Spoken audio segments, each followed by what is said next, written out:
The bright red alert flashed across every screen on the Arcturus Coalition flagship. Admiral Zex Terral's 4 eyes narrowed as he studied the tactical display. Another defeat was not an option, not after 300 years of war. "Status report," he demanded, his voice carrying the weariness of someone who had lived too long and seen too much. "The Orion forces have broken through our defensive line in the Cygnus sector," replied his second-in-command. "They destroyed 5 of our colony worlds in the past rotation." Zexatarl felt the familiar cold anger settle in his chest. His species had evolved beyond the need for sleep centuries ago, a biological adaptation to the endless war. He had personally commanded battles for 278 years without rest. The toll was visible in his eyes, all 4 dimmed with exhaustion and trauma. "Prepare the planet killers," he ordered. "If we cannot hold those systems, neither will they." On the other side of the battlefield, across 50 light-years of contested space, General Kavexis of the Orion Dominion reviewed her own tactical displays with growing satisfaction. Her regenerated left arm still tingled with new nerve growth, a reminder of the last assassination attempt by Coalition forces 3 months ago. "The Coalition retreat continues as expected," reported her tactical officer. "Our forces have secured the Cygnus sector." Kavexis smiled, revealing teeth that had regrown 20 times over her long life. Her species could regenerate limbs and vital organs, making her nearly impossible to kill. She had died and come back 13 times during this war, each resurrection hardening her resolve. "Begin the harvesting of resources," she commanded, "and execute any Coalition sympathizers." Neither leader knew that a small, previously ignored star system at the edge of neutral space was about to change everything. In Earth orbit, the USS Intrepid hummed with activity as the final preparations for humanity's first interstellar journey were completed. The experimental warp drive had passed all its tests, and now it was time for the real thing. Commander Alan Shepard stood on the bridge, his blue uniform crisp and new. Unlike the alien war leaders who had been fighting for centuries, Shepard was just 42 years old. His brown hair showed touches of gray at the temples, and the laugh lines around his eyes spoke of a life that had included more than just military service. "All systems ready, Commander," reported Lieutenant Samantha, right from the tactical station. Her dark skin contrasted with the bright white of the ship's interior. "Warp drive at full capacity." "Dr. Johnson, how are the sensors looking?" Shepard asked. Peter Johnson looked up from his science console. The xenobiologist had spent years theorizing about alien life. Now he might finally see some. "All sensor arrays are functioning perfectly. We'll be able to detect any sign of life out there." At the diplomatic station, Michelle Garcia completed her own checks. "First contact protocols are ready, Commander. If we meet anyone out there, we'll be prepared." Shepard took a deep breath and looked around at his crew. They were making history today. The first humans to travel beyond the solar system. "Communications. Send the final message to Earth Control. We are proceeding with the mission." The response came back quickly. "Godspeed, Intrepid. Make humanity proud." Shepard nodded to his helmsman. "Take us out, Lieutenant. Warp 1. The stars stretched before them as the Intrepid leapt forward, crossing the boundary that had contained humanity since its beginning. None of them expected their journey of peaceful exploration to thrust them into the middle of the deadliest war the galaxy had ever known. The Intrepid emerged from warp in a debris field. Pieces of what had once been massive warships floated in the darkness of space. Emergency beacons pulsed weakly, their alien signals somehow conveying distress despite their unfamiliarity. "Sensor report," Shepard demanded, staring at the destruction surrounding them. "Multiple vessels destroyed," Johnson reported, his eyes wide with shock. "I'm detecting life signs in some of the debris. There are survivors out there. 2 different ship designs," Wright added. "This looks like a battlefield." Garcia studied her readings. "Commander, based on the signals we're receiving, we've stumbled into the aftermath of a major engagement between 2 different groups." Shepard didn't hesitate. "Launch rescue shuttles, we're picking up survivors." "Sir," Wright said carefully, We don't know who these aliens are or why they were fighting. Should we interfere? They're dying out there, Lieutenant, Shepard replied. Whatever their conflict, basic humanity demands we help. Within hours, the Intrepid's medical bay was filled with injured aliens of two distinctly different species. Some had exoskeletons and 4 eyes, coalition forces. Others had regenerative capabilities that the medical staff watched in amazement, Dominion soldiers. Dr. Johnson moved from bed to bed, his scientific curiosity overwhelmed by the need to provide medical assistance.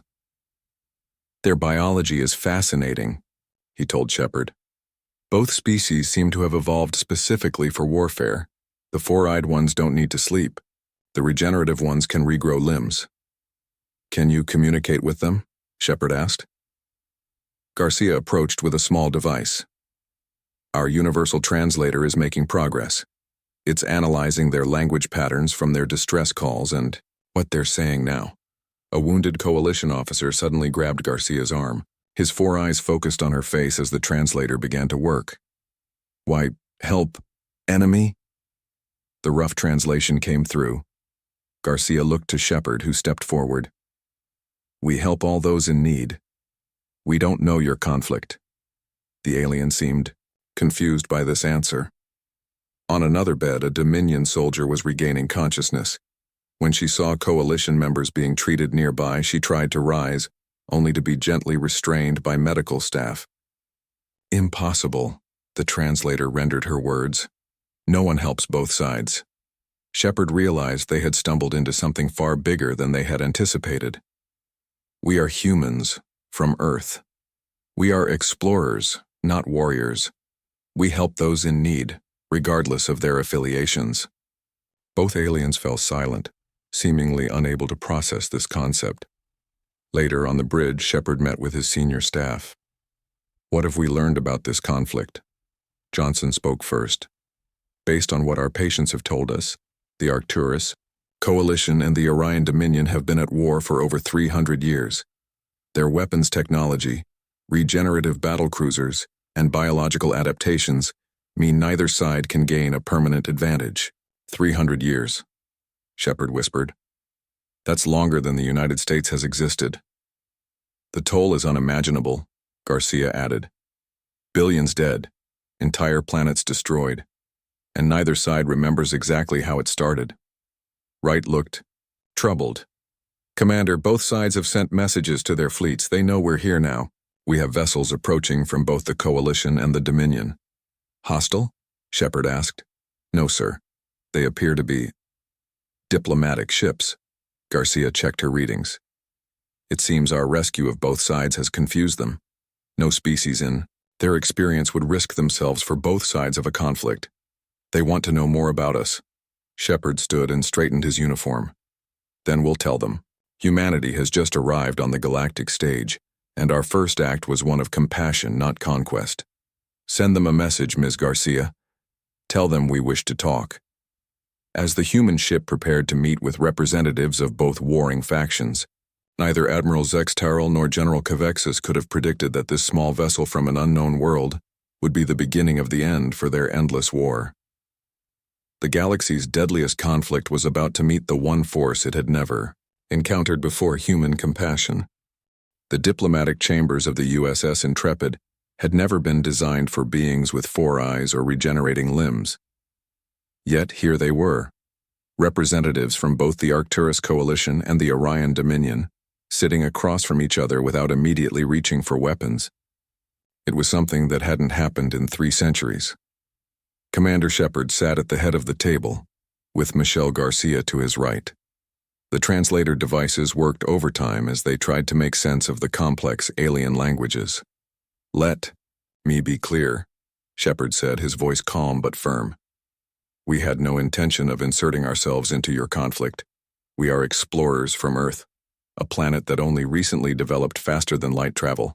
The Coalition representative, Sub-Admiral Vex Kor, twitched his upper eyes, and what the humans were learning indicated disbelief.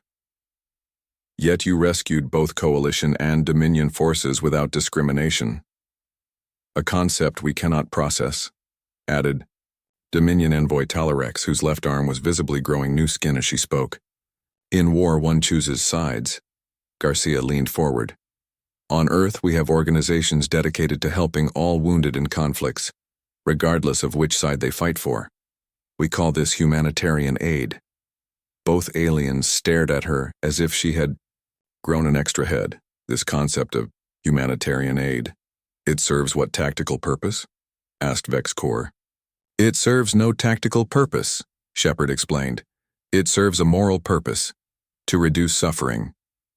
The alien representatives exchanged glances that, despite their foreign biology, clearly conveyed their confusion. Meanwhile, in the Intrepid's medical bay, Dr. Peter Johnson continued to treat the wounded aliens alongside the medical team. He had made a fascinating discovery. Commander, he said over the ship's communication system, interrupting the diplomatic meeting. I need to speak with you immediately. It's important. Minutes later, Shepard joined Johnson in the medical bay, leaving Garcia to continue the delicate discussions. What have you found, Doctor? Shepard asked. Johnson pointed to his medical scans displayed on a wall screen.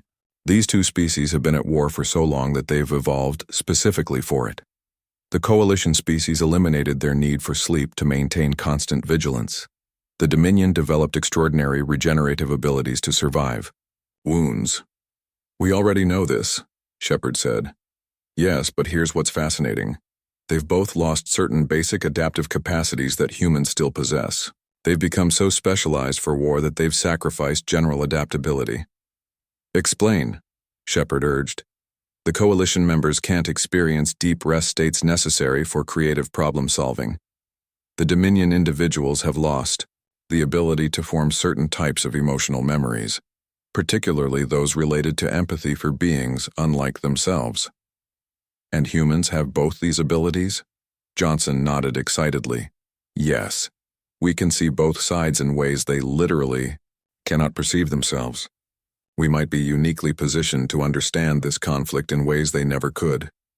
Shepard considered this information carefully. So what you're saying is that humans might be able to see solutions that have been invisible to them for centuries. Exactly. Back, in the diplomatic chamber, tensions were rising. The alien representatives had moved from confusion to suspicion. Your claim to be neutral is impossible, VexCore was saying as Shepard returned. All advanced species choose alignment with Coalition, or Dominion, unless, Talarex countered, her regenerated arm now flexing menacingly. They are spies sent by the enemy to infiltrate both our forces. Garcia maintained her composure. We assure you we are neither spies nor aligned with either of your factions. We come from Earth, a planet completely outside your conflict zone. Shepard rejoined the meeting with new purpose. Representatives, Dr. Johnson has made some discoveries that might help us understand each other better. He explained Johnson's findings about how both species had evolved specialized traits for warfare at the expense of other cognitive abilities. He carefully avoided framing it as a weakness, instead presenting it as an opportunity for collaboration. Humans might be able to assist both sides in seeing aspects of this conflict that have become invisible to you, Shepard concluded. The alien representatives were silent for a long moment. You claim to see solutions. We cannot? VexCore finally asked. It's possible, Shepard replied. Just as you have abilities we lack, like surviving without sleep or regenerating limbs, we might have perspective you lack. Before either representative could respond, the ship's alert system blared to life. Lieutenant Wright's voice came over the communication system. Commander, we have multiple vessels approaching from both Coalition and Dominion fleets. They're demanding the return of their personnel and threatening to fire if we don't comply. The diplomatic chamber erupted in chaos as both representatives began shouting over each other, each accusing the other's side of betrayal. Shepard raised his voice. Enough! If your people destroy this ship, you'll be killing your own representatives, and wounded. Is that what 3 centuries of war has brought you to? Sacrificing your own people just to hurt your enemy? His words cut through the noise, silencing both aliens. Return to your vessels, Shepard continued. Tell your leaders that Earth wishes to establish peaceful relations with both the Coalition and the Dominion.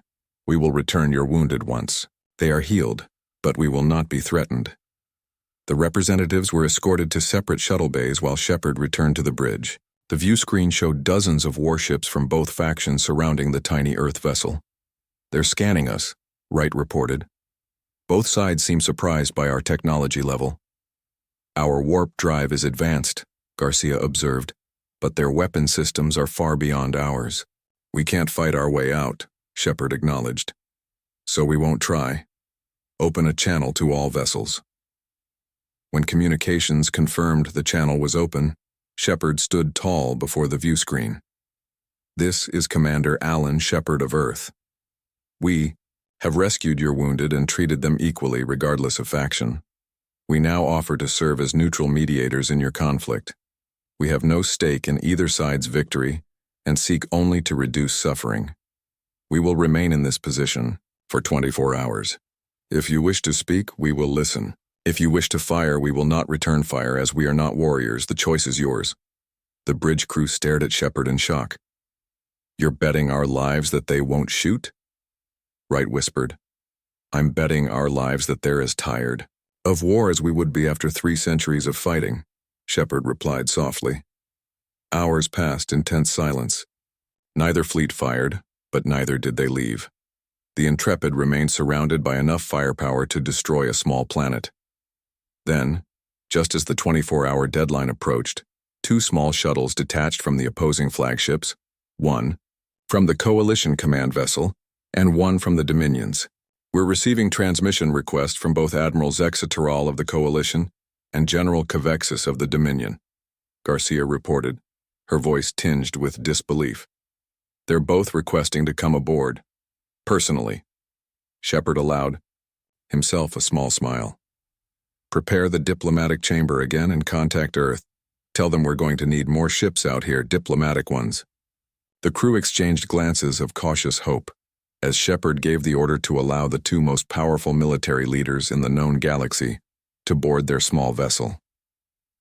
Neither Admiral Zexateral nor General Cavexis had been in the same room without trying to kill each other in 300 years. Humanity's role in the galaxy's deadliest war had just begun. The air in the Intrepid's main conference room felt heavy with 3 centuries of hatred. Admiral Zexateral of the Arcturus Coalition sat rigid on one side of the table, all 4 of his eyes fixed on his ancient enemy. General Cavexis of the Orion Dominion sat equally still on the opposite side, the newly regenerated skin on her left arm still slightly discolored. Between them sat Commander Shepard, feeling the weight of history on his shoulders. Neither alien leader had spoken directly to the other since entering the room. Both addressed only Shepard, as if speaking to their enemy would somehow admit defeat. "Commander Shepard," Zexateral said, his translator rendering his clicking speech into flat English, "your species has impressed us with its unusual approach, but you must understand that this conflict cannot be resolved through words. The Coalition murders entire planets," Cavexis responded immediately, still looking only at Shepard. "They destroyed our colony world of Nexus Prime with 60 million civilians. There can be no peace with planet killers. Your forces harvest the organs of our captured soldiers while they still live," Zexateral countered, his upper eyes narrowing. In anger, Shepard raised his hands. "We didn't bring you here to list atrocities. After 300 years, I'm sure both sides have committed acts they're not proud of." Both alien leaders turned to him with expressions that clearly conveyed their disagreement even across the species barrier. "What we offer," Shepard continued, "is a new perspective. As Dr. Johnson has discovered, your species have both evolved specific adaptations for warfare that have changed how you perceive the conflict.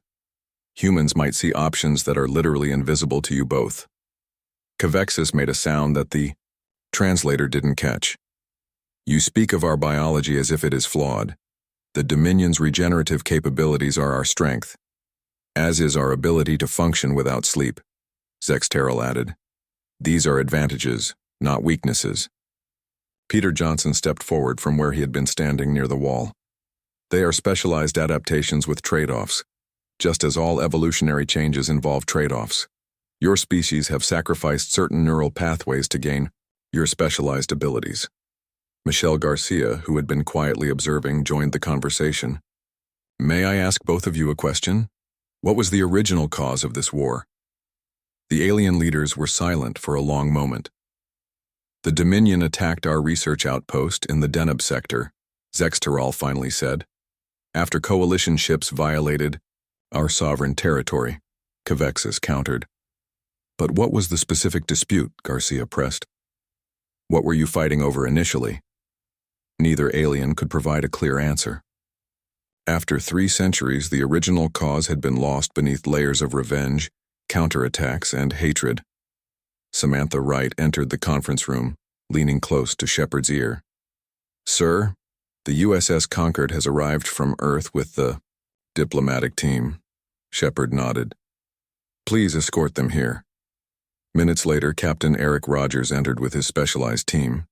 Rogers was older than Shepard, with gray hair and the patient demeanor of someone who had mediated many difficult negotiations on Earth.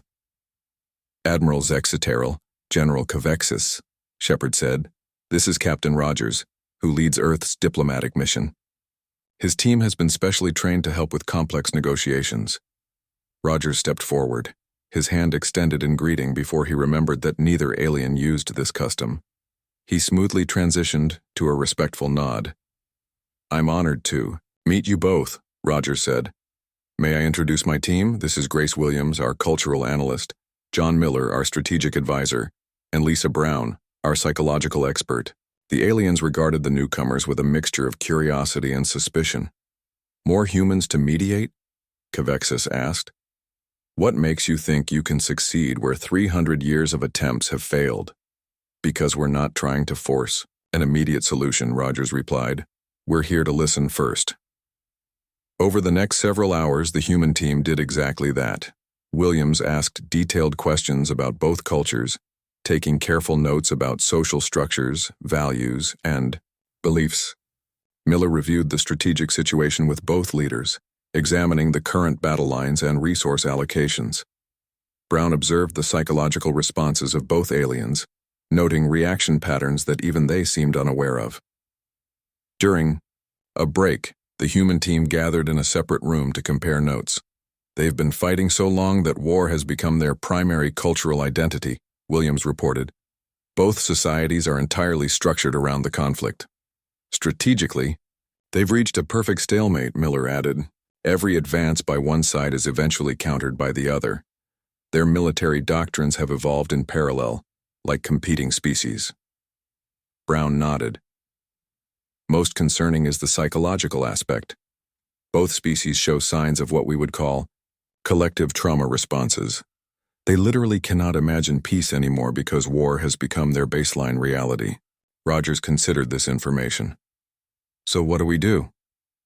We need to show them something they haven't seen before, Shepard suggested. A new way forward that isn't just more of the same. When they returned to the conference room, Rogers addressed both alien leaders. We've been authorized by Earth's government to propose a new approach. Instead of trying to negotiate an immediate end to hostilities, which has failed countless times before, we suggest starting with a small joint project. Both aliens stared at him in confusion. A joint project? Zexteral repeated. With our enemy? Yes, Rogers confirmed. There's a star system at the edge of the conflict zone that has been completely destroyed by your war. No habitable planets remain. We propose that both the Coalition and Dominion contribute resources and personnel to rebuild one world there, under human supervision. To what purpose? Cavexis demanded. To prove that cooperation is possible, Rogers replied simply. If you can work together to heal one world, perhaps you can heal more. The alien leaders exchanged glances, the first time they had directly looked at each other since entering the room. This is unconventional, Zexteral admitted. Precisely why it might work, Rogers said. What you've been doing hasn't worked for 300 years. Perhaps it's time to try something new. After much debate, both leaders tentatively agreed to consider the proposal and consult with their respective governments. It was far from a peace treaty, but it was the first step that didn't involve weapons in centuries. As the meeting concluded, Lisa Brown approached Shepard. Commander, I've been observing their neuro-linguistic patterns. There's something fascinating happening that confirms Dr. Johnson's theory. What is it? Shepard asked. When we introduce concepts that don't fit into their war-centered worldview, they initially can't process them. It's like there's a brief mental stutter before they can engage with the idea.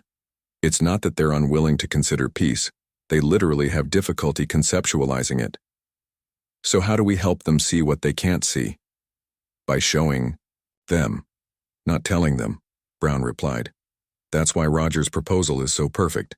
It gives them a concrete experience of cooperation that their war-adapted minds can process. As the alien leaders prepared to return to their vessels, Shepard received an urgent message from Earth. The governments of the world had convened an emergency session after learning about the Galactic War. The decision was unanimous.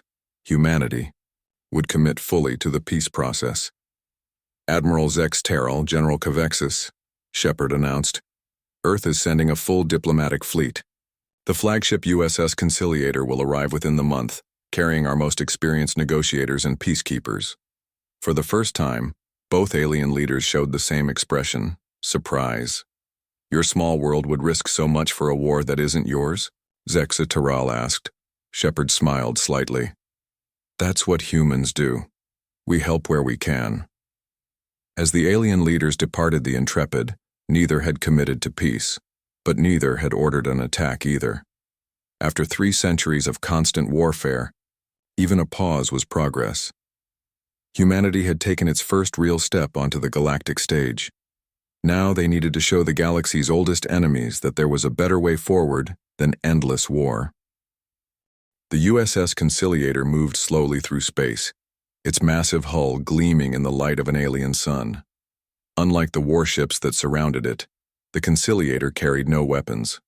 Instead, it housed thousands of Earth's best negotiators, mediators, and peacekeepers. Admiral Susan Bennett stood on the bridge, watching as the ship approached the designated neutral zone. 1 month had passed since the initial meeting aboard the Intrepid. In that time, Earth had mobilized with remarkable speed.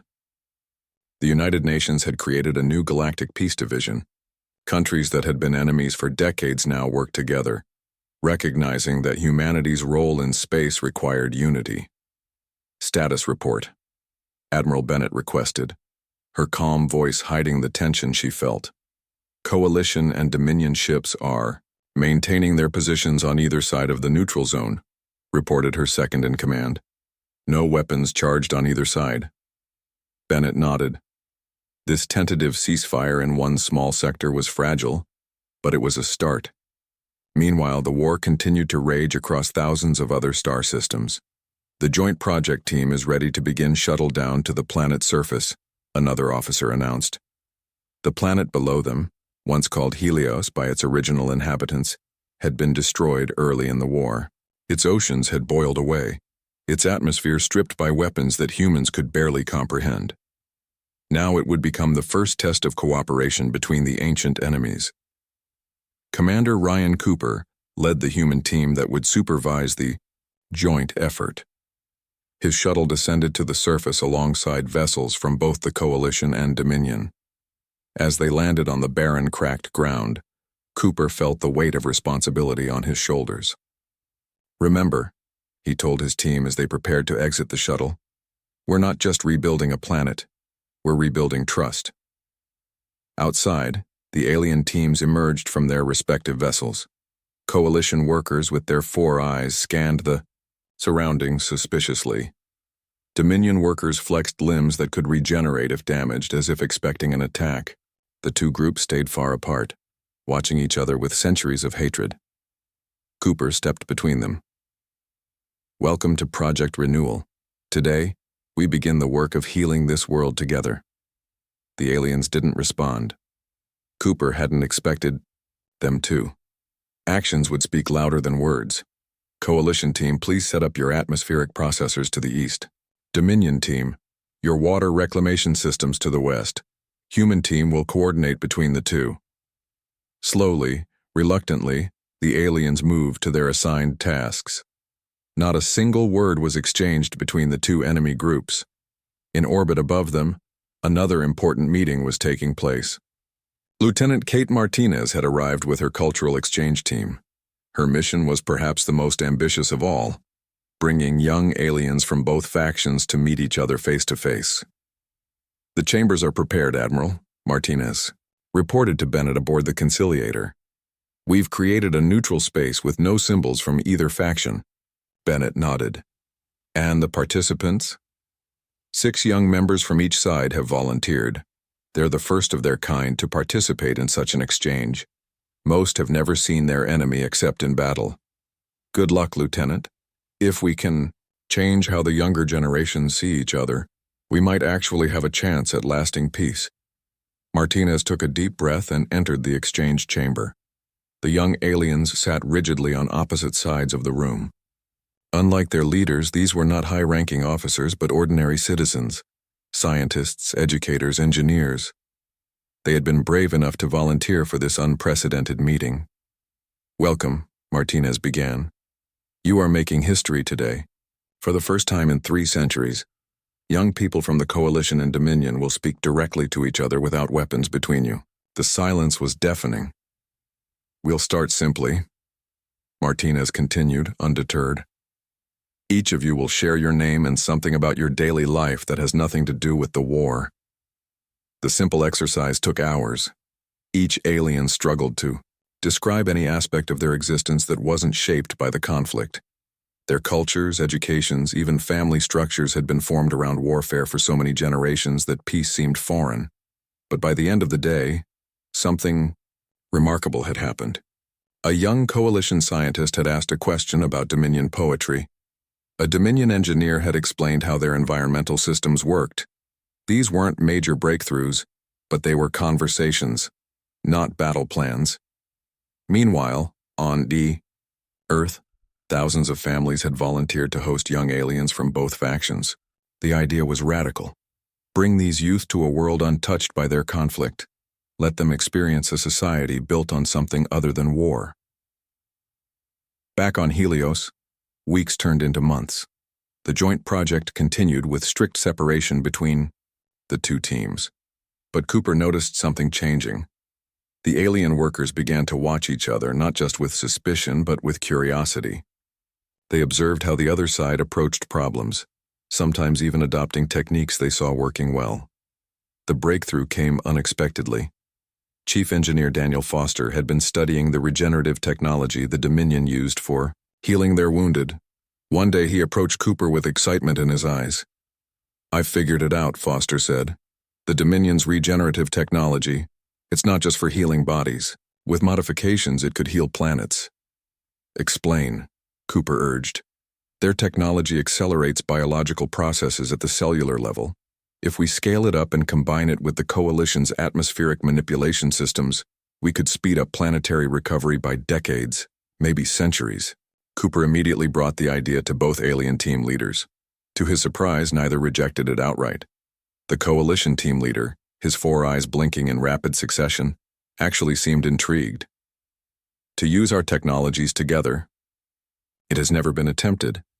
The Dominion leader flexed her regenerating limb thoughtfully. "Our systems were designed for war, not healing planets." "That's exactly the point," Cooper said. "What if all this technology you've developed for destruction could be repurposed for creation?" Word of the potential breakthrough spread quickly.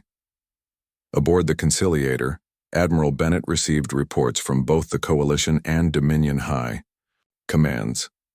For the first time, economic advisors from both sides were speaking up in government meetings, pointing out the potential profits in planetary restoration. 5 years passed. The galaxy watched in astonishment as Helios slowly transformed. Thin wisps of atmosphere now surrounded the planet. Small oceans formed in its deepest craters. The first hardy plants took root in soil that had been dead for centuries. More importantly, the aliens working on the project no longer stayed separated. Coalition and Dominion teams now worked side by side, their specialized technologies creating results neither could have achieved alone. Martinez's cultural exchange program had expanded beyond all expectations. Thousands of young aliens had visited Earth, returning to their homeworlds with new perspectives. Some had formed friendships that would have been unimaginable before. The day finally came when Admiral Zex Taral and General Cavexis agreed to meet again, this time aboard the Conciliator. Unlike their first meeting, they now addressed each other directly. "Your people have performed admirably on Helios," Zex Taral acknowledged, his 4 eyes no longer narrowed in constant suspicion. "As have yours," Cavexis replied. Her newly regenerated arm, the result of an assassination attempt by hardliners in her own government, moved smoothly as she gestured. "The economic potential of restoration rather than destruction, it is considerable." Admiral Bennett watched them carefully. "Are you ready to discuss a formal peace treaty?" Both alien leaders hesitated. 3 centuries of war not easily set aside. "Not peace," Zex Taral finally said, "but perhaps a cooperation agreement, beginning with joint restoration projects in the border systems." It wasn't a complete end to the war, but it was the beginning of its end. In the following years, as more joint projects succeeded, as more young aliens grew up knowing something other than constant conflict, the fighting gradually diminished. Humanity had achieved what had seemed impossible, not through superior weapons or technology, but through something the war-evolved species had lost: the ability to imagine a different future, to see possibilities where others saw only the endless patterns of the past. As Earth opened its first embassies on alien worlds, humans became the most sought-after mediators in the galaxy. The species that had nearly destroyed itself multiple times had somehow found the wisdom to help others step back from their own destruction. The deadliest war in galactic history hadn't been stopped by force. It had been stopped by showing 2 ancient enemies that together, they could build more than they could ever destroy apart.